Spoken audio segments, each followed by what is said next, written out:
In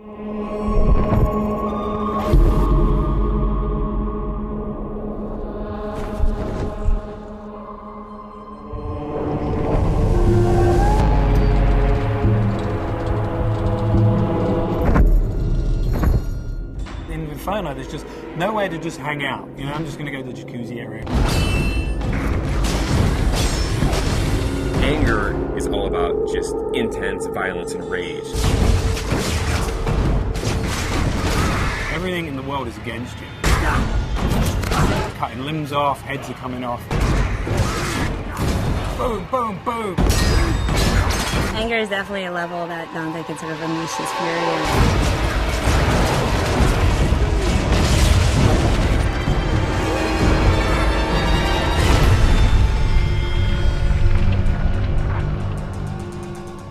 Second-to-second gameplay experiences is really where Dante's Inferno pays off. We have a combination of a multiple set of weapons. We've got Death's Sight, which is your big, powerful melee weapon. We've got the Holy Cross, that shoots holy magic, and it's a range attack, it's a stun attack. You can do a lot of things with that.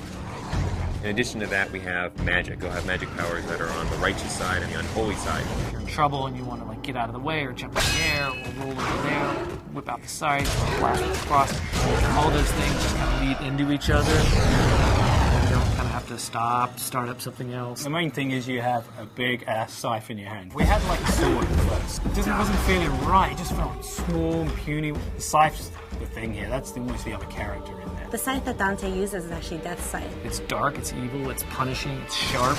There's actually a lot of different modes you could go in. It could kind of have this sort of straight spear-like mode. It also has what we call sort of the collapse mode, where it's more like a scythe that's just on his wrist. At the beginning, we're all trying to find different things. We actually bought a scythe, you know, farmers, monthly or whatever. So we bought this scythe.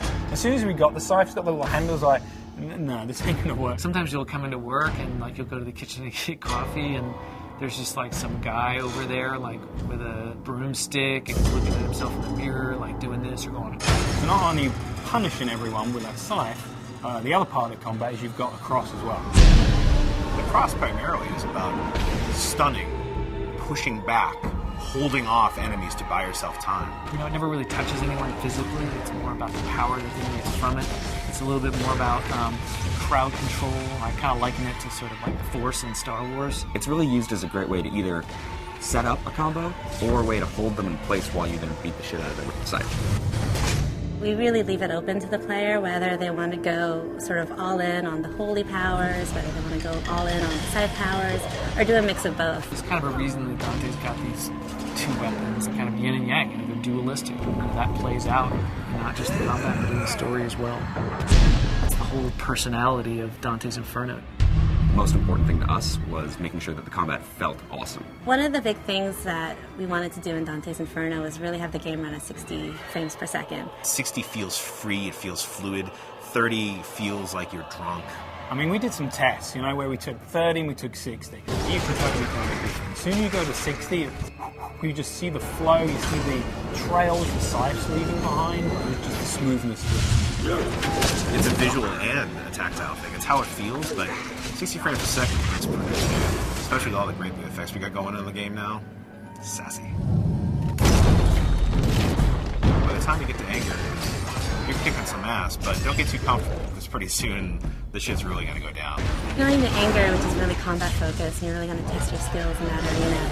Then you're going to go into heresy, which I think will make you think about certain things that you may not normally think about in a video game. Dante starts to go wild. It's